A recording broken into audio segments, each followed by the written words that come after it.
words. I never forget.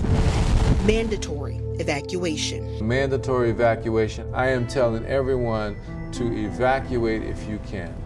For two educators 20 years ago. Everybody had some sort of a loss, whether it was a loss of life, a loss of property, or a loss of your spirit. Changed everything. We got that call around 4 p.m. We talked to our students. We evacuated. And August 28th is the last time I actually saw some of the youth I was working with at Edna High School. 2 lives and thousands more altered as Hurricane Katrina hit New Orleans on August 29th, 2005. Our spirits were low. Everybody in the educational realm that I had contact with, we all had the same feeling, not being able to go back to what we knew. The storm passed. Then the levees broke. Trying to get the attention of rescuers. The pictures that are the most heartbreaking to me are the pictures of the children. Loss of life, loss of land, loss of everything.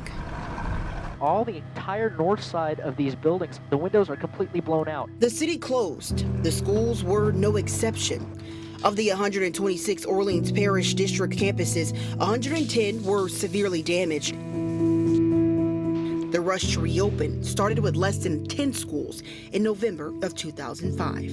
We were still family, but our trajectory changed. While still coping with personal loss, then Orleans Parish School teachers Jamar McNeely and Tara Johnson faced another challenge. I can remember that fall when I was worried about where I was going to work, which was going to happen, my rebuilding back in New Orleans, I received a termination letter from the district. I was fired. By March 2006, Orleans Parish schools were in financial crisis and laid off thousands of employees, initially put on disaster leave. Some individuals never returned. By then, a plan to restructure the entire school system was already in motion. Psychologically, to be honest with you, when I received that termination letter, it did take something out of me. It did make me feel very sour on what was happening with this new system called charters. There are two sides to every story. The state only took failing schools, and trust me when I say these schools were failing. Different viewpoints on what happened in Orleans Parish schools after Katrina. It was a ruthless grab, and I think people who did that should be ashamed of themselves. But first, let's back up. So before Hurricane Katrina, New Orleans was ranked at the bottom of the state. And at the time, the state was ranked at the bottom of the country. That's Jamie Carroll with the Education Research Alliance. The organization, based at Tulane University, aims to use data to improve student outcomes. Research from the ERA shows for the school year before Katrina, OPSB ranked second to last in Louisiana for math and reading. The high school graduation rate was 56%. 10 percentage points below the state average then. So that's where Act 35 came about, where they used the mechanism of the state takeover to take over schools that were performing below the state average. Before Katrina, the State Recovery School District had opened 5 charter schools in Orleans Parish. In November 2005, Act 35 classified more than 100 OPSB schools as failing. That laid the groundwork to transition to charter schools. Previously, only schools that were considered failing in terms of having really low test scores were allowed to be taken over by the state.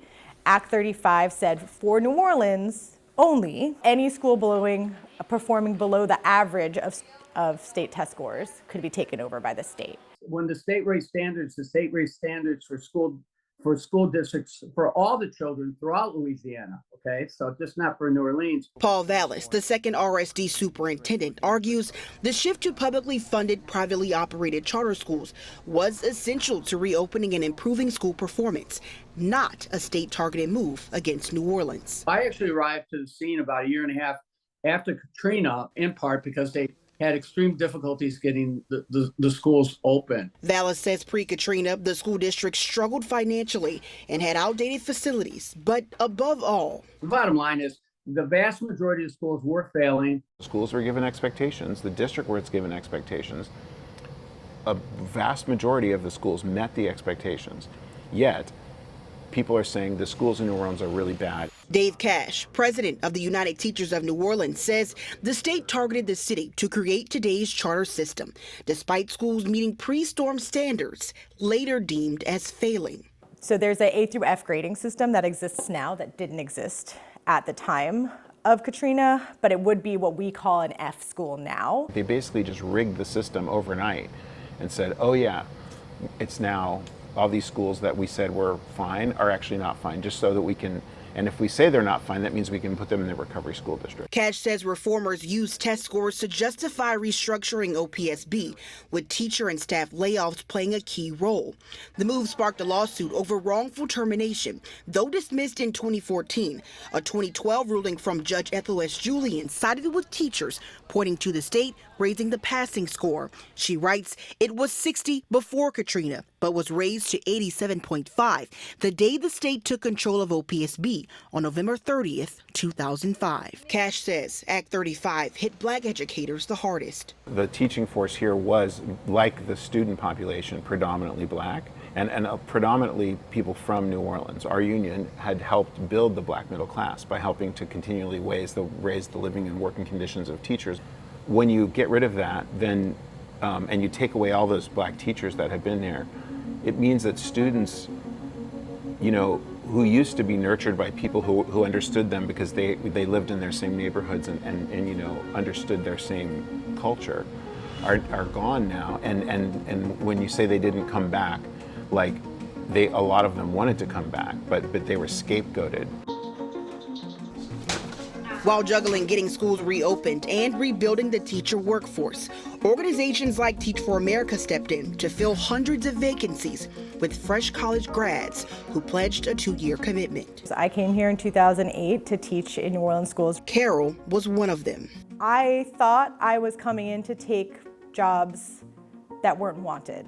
I had no idea that I was coming in to steal the job from a teacher who'd been teaching for many years. I would have quit within a week if it wasn't for those veteran teachers within that school, because I had no idea what I was doing. I was entirely unprepared. Bringing in people from outside into communities to try to teach students, that is creating a gap between the student and the teacher that doesn't need to be there. That is really hard to erase. While some are convinced the community was cut out of the rebuilding process completely, RSD Superintendent Vallis recalls making efforts to include the community as the new system started to take shape and rehire teachers. We worked with community-based organizations to meet with a plethora of community groups and parents. And we had regular town hall meetings and public forums, particularly about facilitating the return of teachers and giving teachers an opportunity. And as I said, virtually any teacher that returned and was in good standing was actually hired. By the time Vallis left New Orleans as superintendent in 2011, $1.8 billion was secured to rebuild and repair schools. The percentage of failing schools dropped from 47% to 29%, and the slow trickle of veteran teachers returned. For me, it was more personal. I'm not anyone's biological mother, but I have plenty children that I can call my own. And for me, it was a need to come back and a want. I had never heard about charters before. I had never worked in a charter. I was a traditional educator, but most importantly, regardless of charter, regardless of district, I just wanted to get back and work with my students and families. The two educators dived into the new system, and now 20 years later, they're leading their own charter networks. It's become an everyday task to make sure that we help them and assist them in any way possible. I cannot do this without the youth who are working and fighting in our schools each and every single day, who give me the strength to keep doing this work.